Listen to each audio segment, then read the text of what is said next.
Hey guys, it's the Fujo Fury here, coming at you with another manga review type video. For today's video, I'm going to be talking about a BL title. So if you're not into BL, click out of this, because you know what I mean, just don't watch something you don't like. This is a BL vampire title. That's why I'm kind of like, well, I mean, it's raining outside, so the lighting is not that good, but I have my candle right here that my friend actually made me. It's super cute. She's very talented. She made me this candle. Well, she made me and a couple of our friends candles as well. So I just kind of want to put it on, make it feel like all cozy and shit, like we're like having a sleepover talking about vampires who are gay, and it's gonna be exciting. So yeah, let me just get right into it. The manga I'm going to be talking about today is called The Vampire and His Pleasant Companions. It is by Marimo Ragawa. Marimo Ragawa, published by Yen Press. It says it's older teens, but not. It's like it is not a explicit BL. Wasn't covered in plastic or anything. In this first volume, it seems like it's gonna be kind of a slow burn, so nothing romantic or gay-like happens at all. But there are little hints and like blushy stuff that happens, so you can kind of guess that it's gonna go toward that direction. So I'm just gonna read the synopsis on the back and then kind of go into my thoughts, and I'll give like a rating at the end of it. So, since becoming a vampire, Albert's life has fallen into an unchanging cycle. Day to night, bat to vampire, USA to Japan. After a mishap at the meat processing plant in Nebraska, Bat Al is flash frozen alongside his midday snack. Shipped to a foreign land. Explaining to police how he really ended up wandering naked is out of the question. Not to mention, he doesn't even know a word of Japanese. Al will have to rely on his kindness of his new companions, if he's going to get by in Tokyo, that is. And if he convinced them that he is the Bat. So, as you can hear from the synopsis from the back, it is kind of comedic. There's a lot of like little comedy aspects to it as well. It's pretty funny. I honestly really laughed out loud a couple times throughout this. So the main character is Albert, I think his name is. Yeah, Albert. This guy, he's from Nebraska. I just find it so funny that he's from Nebraska. Please, no offense to people who are from Nebraska. As a person who lives in the United States, I hear nothing ever about Nebraska. Does anything even happen in Nebraska? I think it's hilarious that this Japanese manga decided to use Nebraska out of all the states. It's just funny. It just like, I think the fact that he's just from Nebraska is funny. Also he wanted to so he was like a aspiring actor. He got turned when he was 21. He hooked up with this girl, and she was a vampire, so she bit him. And unfortunately, halfway through, I think, I'm trying to remember the exact story, he said they were hooking up in a car, and halfway through, like, these people passed by and she had to run, so she didn't fully do the correct job of turning him into a vampire, if that makes any sense. I don't know if I'm explaining it right.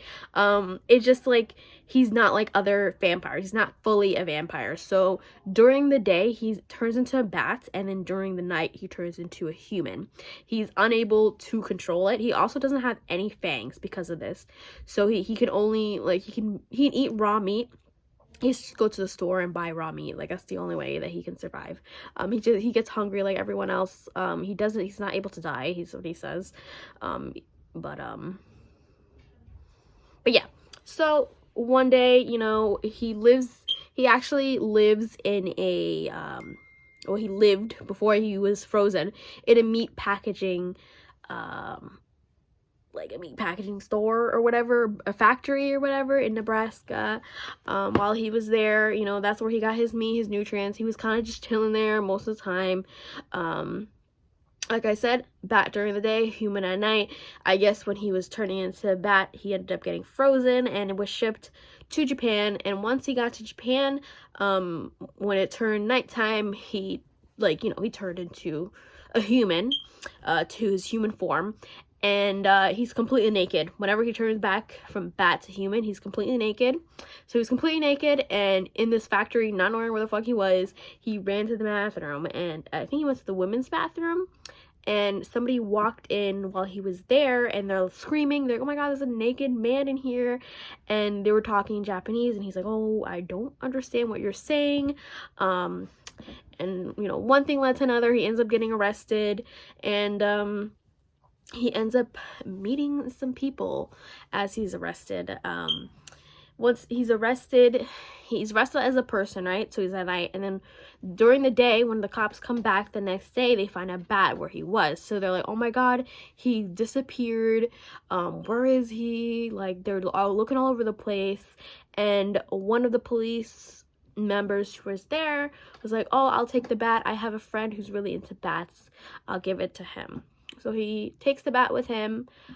He gives it to his friend, and he chills at his friend's house until nighttime comes around, and Al turns back into a human. And this guy's like, oh my god, why are you a random human in here?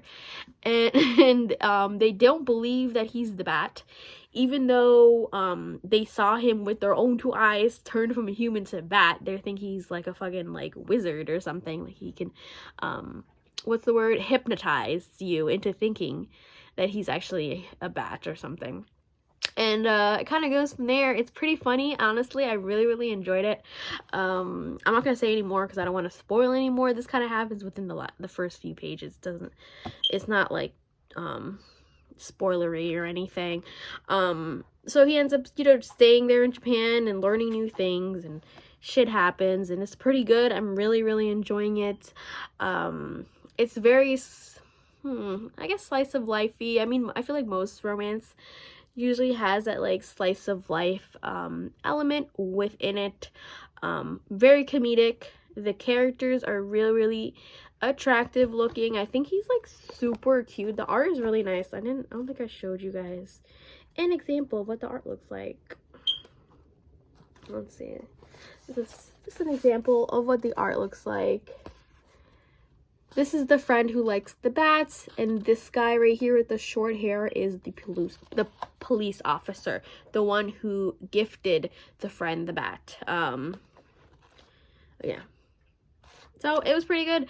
I definitely give this like 7.5 out of 10. It wasn't like my favorite thing ever, but I enjoyed it. I had a good read.